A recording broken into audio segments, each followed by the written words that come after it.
24th Amendment Bill 2019. Sri Thawar Chand Gehlot to move a motion for consideration of the Constitution 124th Amendment Bill 2019. उपसभापति महोदय,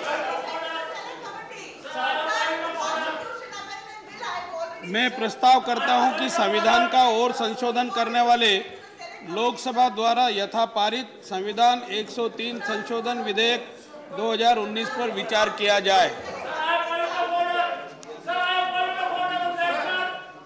The motion moved.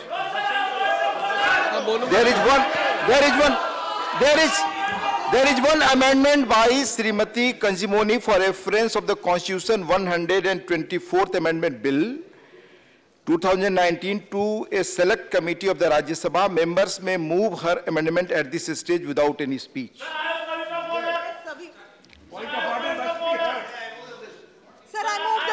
The motion for consideration of the Constitution 124th Amendment Bill 2019 as passed by Lok Sabha and the amendment moved thereto are now open for discussion.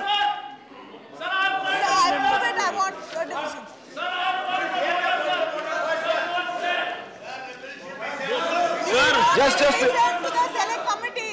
Minister.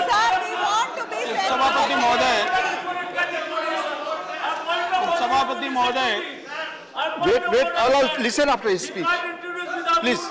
उपसभापति महोदय, मैं एक ऐतिहासिक संविधान संशोधन विधेयक पर बोलने के लिए खड़ा हुआ हूं। इस विधेयक को कल लोकसभा ने भारी बहुमत से पारित किया है और इस बिल को पारित करने की महती आवश्यकता है। आप और हम सब इस बात को जानते हैं कि भारत के संविधान में जो वर्तमान व्यवस्था है वो आर्थिक आधार पर आरक्षण देने का प्रावधान नहीं करती है। इस कारण से सामान्य वर्ग के बहुत सारे ऐसे गरीब तबके के लोगों को सरकार की सेवाओं का और अन्य प्रकार की सेवाओं का लाभ नहीं मिल पा रहा है। सारे देश में लंबे समय से सामान्य वर्ग के लोगों द्वारा, जनप्रतिनिधियों के द्वारा और संसद के दोनों के सदनों द्वारा अनेक माननीय सांसदों ने प्राइवेट मेंबर विधेयक और क्वेश्चन के माध्यम से इस आशय का बिल पास कराने के लिए कहा, निवेदन किया। मैं इसके साथ ये कहना चाहता हूं कि ये बिल आर्थिक आधार पर आरक्षण देने के लिए प्रावधान करने के लिए है। यह विधेयक सामान्य वर्ग के गरीब लोगों को शैक्षणिक और आर्थिक सशक्तिकरण के लिए लाया गया है। इससे शैक्षणिक संस्थाओं और सरकारी सेवाओं में 10% आरक्षण देने का प्रावधान हो जाएगा। यह विधेयक अच्छे इरादे से और अच्छी नीति से लाया गया है। भारत के संविधान अपनी जगह जाए, मैं आपको समय दूंगा। अनुच्छेद प्लीज। भारत के संविधान के अनुच्छेद 15 में आप एक मिनट रुके। कलिता साहब, आप कुछ कहना चाहते हैं? पॉइंट ऑफ ऑर्डर, कलिता साहब। एक मिनट, वो कुछ कहना चाहते हैं तो बोले सुनने दो। Sir, this morning, एक minute. Sir, this morning you have seen and the members have raised. The situation is not noticed. Notice is burning and there is nobody to answer to that. And the notice is burning and for the Citizenship Amendment Bill. So sir, we demanded that the Home Minister should come and make a statement. The Home Minister should come and make a statement. Below that, beyond that, we have many other objections to this bill, sir. So we demand that Home Minister must come here and make a statement. Sir, please call the Home Minister. Please call the Home Minister to make a statement in the House. I'll ask Mr. Vijay Goyal, मंत्री गोयल जी, असम के बारे में point of order में कुछ कहना चाहते हैं?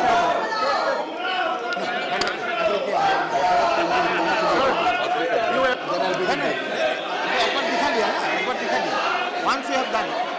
will not going to do. No banner. Also, no banner. Kumar ji, ये कितना हुआ? 12 बैठक में 8 घंटे का समय तय है इसके लिए। 12 बजे कल सुबह तक पूरी दुनिया को देखने का वो लोग अच्छा बोलने के लिए आपके बात को बोलने के लिए बोल रहे। कविता साहब, अपने लोगों को बैठाइए, हम माननीय मंत्री को कह रहे हैं, वो आपको जवाब देंगे।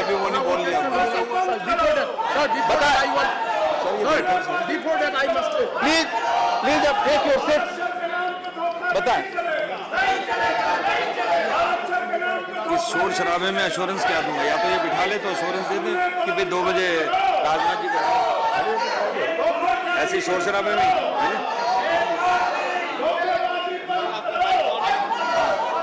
कांग्रेस लड़ जाएगी तो फिर आउट चल जाएगा।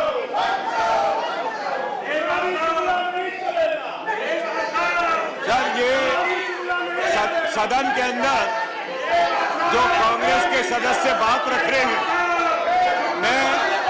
मैं सरकार की तरफ से ये कहना चाहता हूँ, नॉर्थ ईस्ट के अंदर जिस समस्या को ये उठा रहे हैं उस पे गृह मंत्री जी 2 बजे आपके सामने आकर बयान दे सकते हैं। गृह मंत्री जी 2 बजे बयान दे सकते हैं। कृपया आप अपनी सीट पर जाइए और जो इतना महत्वपूर्ण बिल है उस पर चर्चा आरंभ होने दीजिए।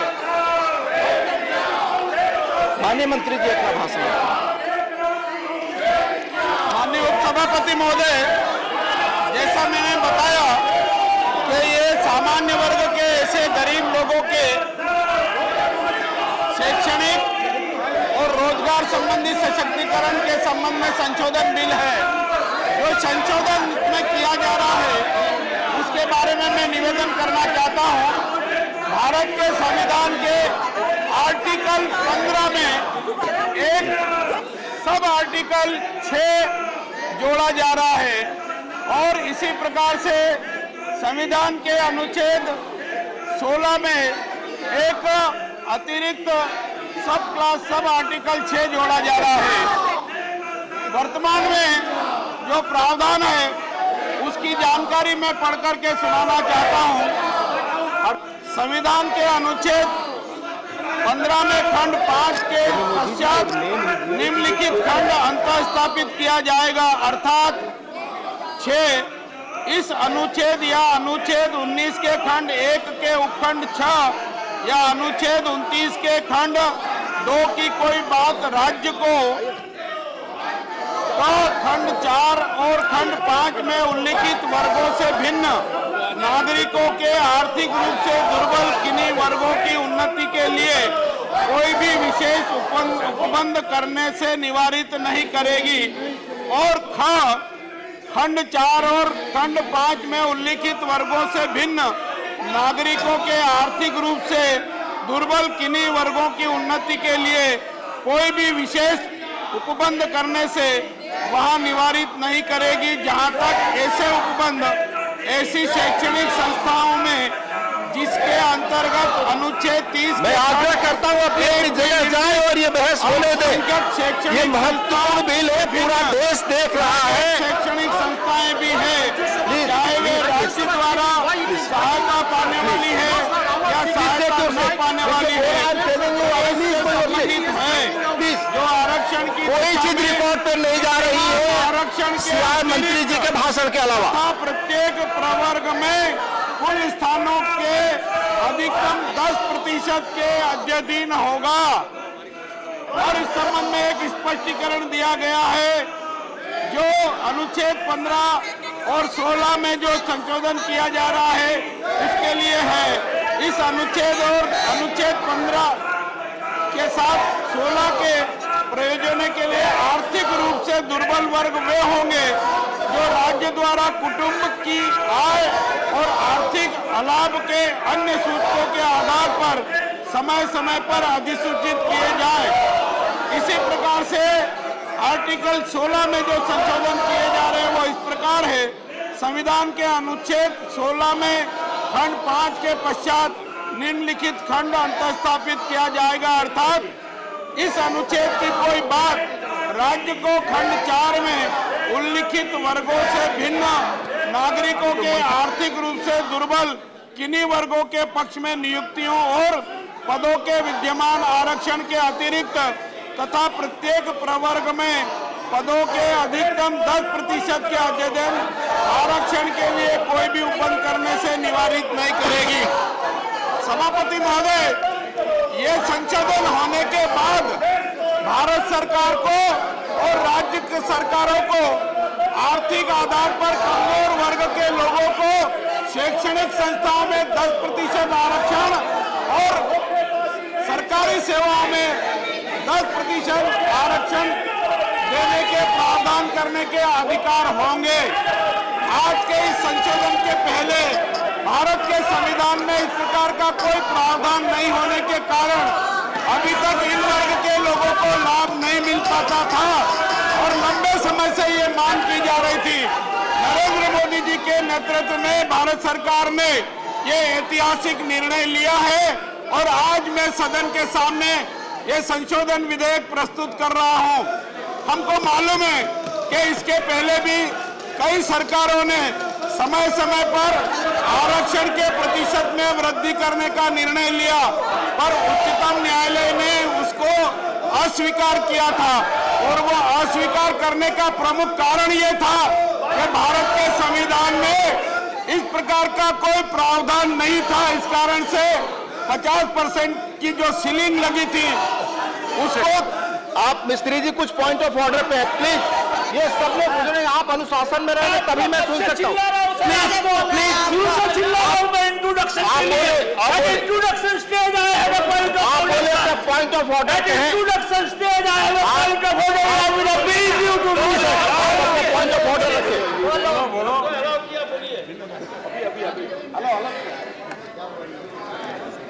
नहीं, गलत बात है। पॉइंट ऑफ ऑर्डर में नहीं अलाउ करते। Sir, I draw your attention to this bill. This bill has come as a supplementary business today only and in this afternoon. Number one, it has lapsed because for introduction any bill, after the introduction it needed 2 days for taking up for a discussion. That is one point. It is not 2 days. Number two, this bill is not complete because the bill requires object and the statement of object and also the financial statement. This bill doesn't have anything, of that sort. Number three, you cannot have the same day voting as well as the introduction. Number four, even if the chairman has a power to waive it, they will have to give you in writing the reason for that. And House has a right to know what are the reason and what is the urgency for the introduction of this bill and passing it on the same day. I want your ruling. And this House has a right to know what kind of a statement that they have given to you to see to it. This is to be introduced today and all of it has to be passed today. Voting has to be done today. Waiving 2 days, waiving the 2 days, the provisions. And also not putting the object, statement of the object. That is there. And the bill is not complete. The bill required, it is mandatory under the rule 60. 61. That's all that I have a point of order and I want your ruling on that. इस bill के बारे में please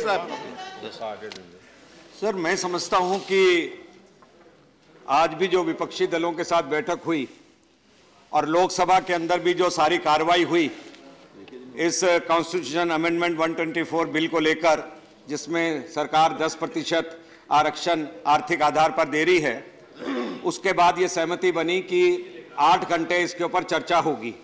अब मैं नहीं समझता हूं कि जब चेयरमैन को ये अधिकार है किसी भी चीज को वेव करने के, सदन को चलाने के लिए, तब विपक्षी पार्टियां और खासतौर से कांग्रेस इस तरह के टेक्निकल इश्यूज को उठाकर इस बिल को रोकने की कोशिश करे, जबकि मुझे पूरा करने दीजिए sir.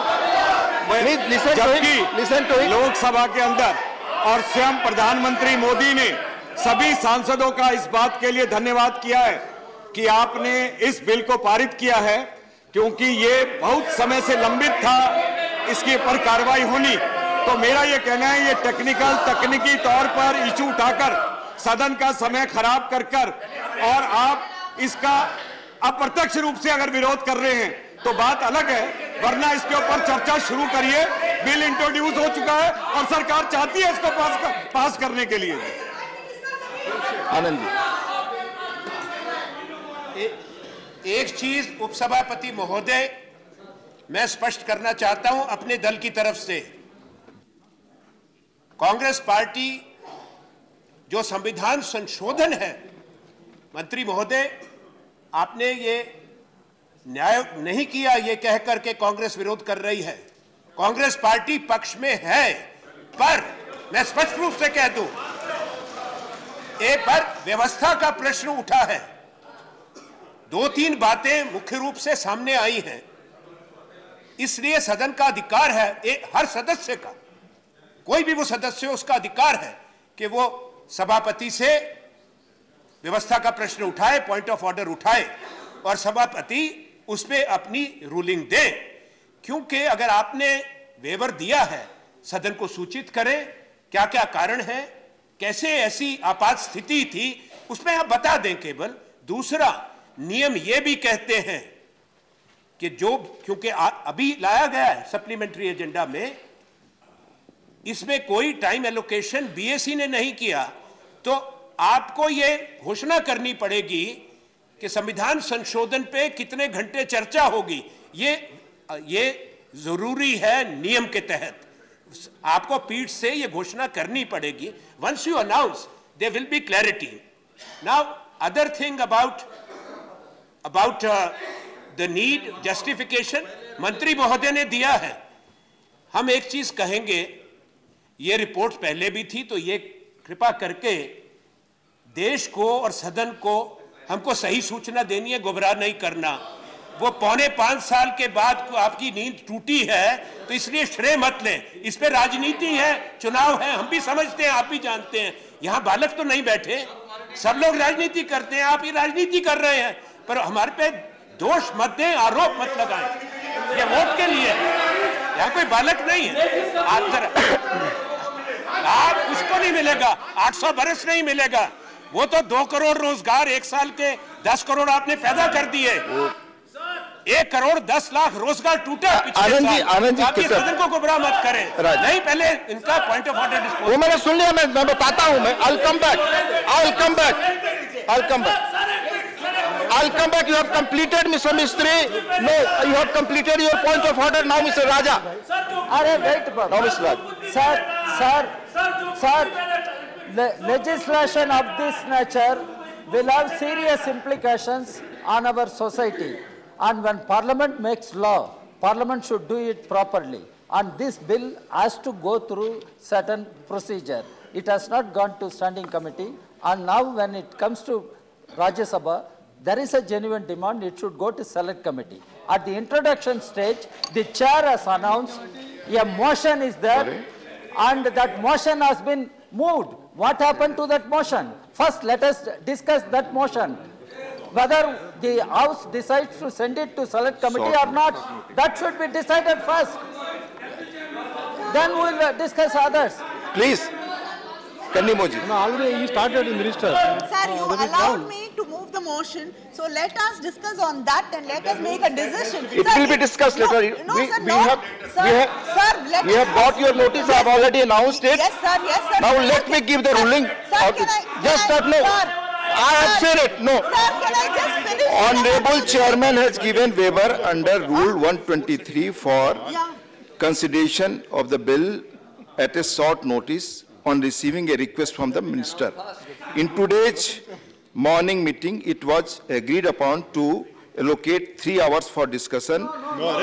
Again, on the Constitution Amendment Bill. I want a division on it now. I want a division on it now. I want a division on it now. We agreed to increase the time as per decision. Now, sir, I want the division now. I want the division now. अब मैं स्पष्ट कर देता हूं, जब पहले विपक्षी दल के सदस्य नहीं आए थे, उस समय 3 घंटे तय था।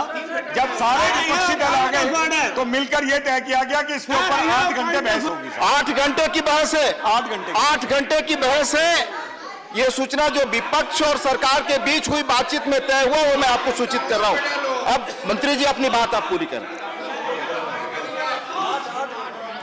उपसभापति महोदय, मैं ये बात बता चुका हूं कि इस देश के सामान्य वर्ग के आर्थिक दृष्टि से कमजोर वर्ग को शैक्षणिक संस्थाओं में और भारत सरकार और राज्य सरकार की सेवाओं में 10% आरक्षण देने की दृष्टि से इस बात को ध्यान में रख करके बात पूरा होने दीजिए, मैं आपको समय दूंगा।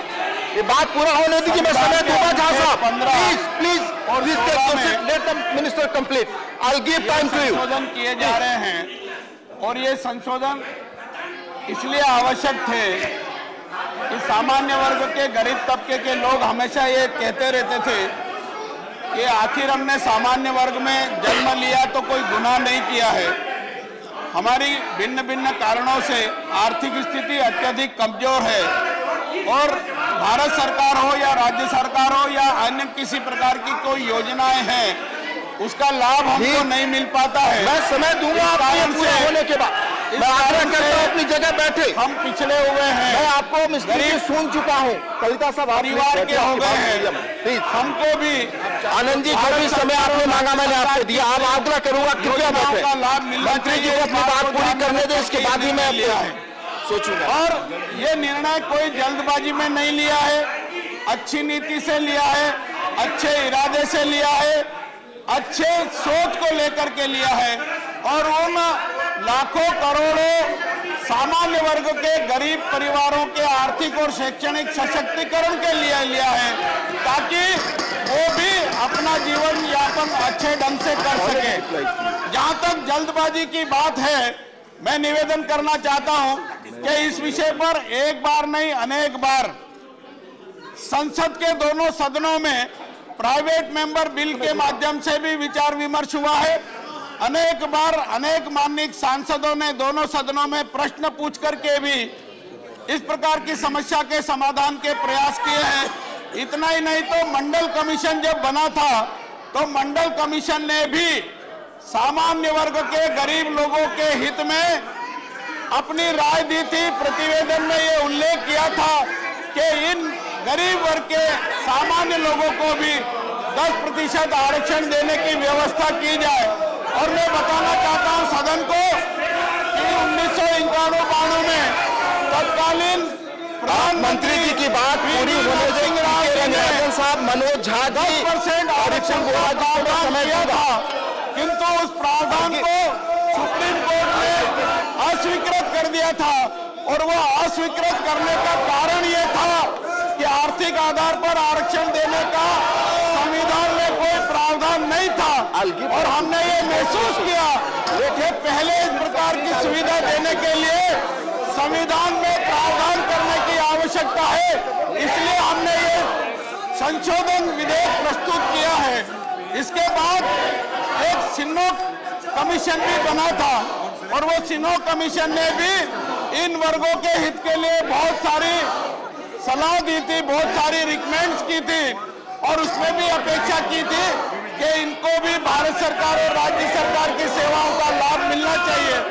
मैं खुशी के साथ कहना चाहता हूं कि नरेंद्र मोदी जी प्रधानमंत्री बने उसके बाद हमने उन रिपोर्टों पर कार्रवाई की और इन वर्गों के लिए कार्यालयीन आदेश जारी करके शैक्षणिक संस्थाओं में स्कॉलरशिप देने का प्रावधान किया। अगर इन वर्गों के कोई लोग एजुकेशन लोन लेते हैं तो जो लोन के ब्याज की राशि है वो हमारे विभाग की ओर से दी जाती है और डीनोटिफाइड और ऐसे बहुत सारे लोगों को हमने लाभान्वित करने की योजना चलाई है। मैं ये बात भी स्पष्ट करना चाहता हूँ कि जो सुप्रीम कोर्ट की 50% की सीलिंग है वो SC, ST और OBC वर्ग को जो आरक्षण दिया जा रहा है उनके लिए है, उनके लिए आरक्षण के प्रतिशत में वृद्धि करने का प्रावधान नहीं है। सामान्य वर्ग से इसका कोई लेना देना नहीं है। वो अपेक्षा ये थी जो सामान्य वर्ग है उनके साथ भी न्याय होना चाहिए। और हम ये 10% सामान्य वर्ग के गरीब लोगों को आरक्षण दे रहे हैं, उनके साथ न्याय करने वाला ये निर्णय हम करने जा रहे हैं। ये ऐतिहासिक निर्णय है। आज का ये क्षण ऐतिहासिक है। देश और दुनिया में आज का दिन याद किया जाएगा। और इस विधेयक के पारित होने के कारण हिंदुस्तान के लाखों करोड़ों परिवार जो सामान्य वर्ग के हैं परंतु गरीब हैं, उनको इसका लाभ मिलेगा। अमीरी और गरीबी की खाई में भी जो बड़ा अंतर है उसमें कमी आएगी। देश में अमन चैन का वातावरण लाने में हम सफल होंगे। देश में समता का वातावरण बनाने में सफल होंगे। समरसता लाने में भी हम अग्रसर होंगे। इसके साथ ही मैं आग्रह कर सकता हूं कि इस विधेयक को पारित किया जाए। अगर कोई चर्चा होगी और चर्चा का उत्तर देना होगा तो बाकी बातों की जानकारी मैं उस समय दूंगा। ठीक है रंगराजन साहब, your point of order. Yes, sir. Yes. Hello. Hello. Yes, yes, yes. Sir, the decision of the Union Cabinet to give 10% reservation to economically weaker section among the general category is an electoral politics. 5 years you have lost. Now I would like to bring to the notice of the House. This is not a new under the discussion. Since Mandal Commission we are discussing about this. The bill fixed its findings of less than ₹8 lakhs per annum, which will really benefit those truly deprived. I don't know which land is going to be taken. Lands are being mentioned, properties are mentioned. 2 days nationwide strike, economically mentioned, wages 18,000 rupees per month. That is 2.16 lakhs. That even you are not prepared to concede. 7th Pay Commission recommends 18,000 rupees minimum. That also you are not prepared to concede. Planning this shall rupees. Sir, income tax is 2.5 lakhs. Sir, please conclude. Article 15-16 of the Constitution approve the majority of the state legislature has to pass this. For the past 5 years, the existing quota for SC, ST, OBC are not being filled up. You cannot keep in private sector outside the preview. Private sector also. Please conclude. Please conclude. Shri Manoj Jha ji.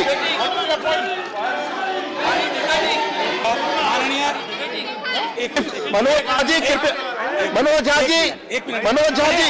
I'm raising a point of order. Manoj Jha ji. Thank you, Deputy Speaker Sahib. It was a point of order, 238A. When the Honorable Parliamentary Affairs Minister, he got up and spoke about a fact which is incriminatory in nature, a sweeping generalization that he was stalling this legislation. He accused Congress, but I tell you, why do we oppose this, sir? ये मध्य रात्रि की डकैती है sir. OBC की हिस्सेदारी पे चुप हुई है, शेड्यूल कास्ट की आबादी के हिसाब से चुप हुई है। आप पॉइंट ऑफ ऑर्डर बताएं। पॉइंट ऑफ ऑर्डर कहा सर? प्लीज। आप बेसिक स्ट्रक्चर के साथ छेड़छाड़ हो रही है सर। संविधान सभा बनाने under which rule? Under which rule? Please quote. 238A. Yes. Whereby Mr. Parliamentary Affairs Minister made sweeping statements which are incriminatory in nature for the entire opposition. This is not how parliamentary democracy. Shri Ripun Bora. ठीक था। Please आप please बैठ जाए। सबके point of order हमने सुने सुबह से जो भी है। प्लीज कनिमोजी जी ऑलरेडी कनिमोजी जी बोल चुकी है और उनको फिर मौका दीजिए please. Sir, my point of order is today morning when we have raised the objection, this Rajya Sabha TV is doing in a partisan manner, sir. Rajya Sabha TV is blackout. All our opposition, this is not point of order, please. Blackout by Rajya Sabha TV. This partisan attitude. Under which rule? Under which rule you are putting? It should be impartial, sir. It is a now I call Shri A. Navneet Krishnan. Shri A. Navneet Krishnan. You have murdered the democracy.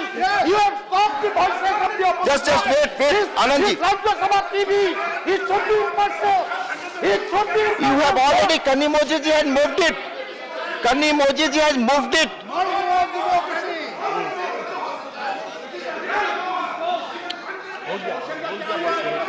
Sir, please give a ruling on our motion, sir. No, please. Please listen. Cited while after discussion. Please. No, sir. Please, Navneet Krishnan. No, this is not good. Sir, you're not even allowing me to speak. बोलिए. No, this is बोलिए. Observation. Sir, I have moved the motion. This is a constitutional amendment. It has...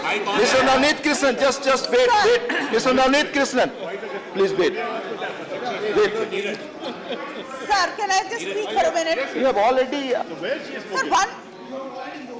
I have moved the motion, sir. You dispose of that. Sir, I am asking for a division, sir. I moved the motion. You allowed me to move the motion. I am asking for a division. You dispose of that, sir. This is... Kanni Mujesi, you are well aware that division will take place after the discussion on your vote. No, sir. We cannot have a discussion. No. Sir, we cannot Sri Prabhat Jha. Sir, we cannot have a discussion. Sri Prabhat Jha. Sir, I want it. Sir, what? Sir. Sir, how can you? Sir.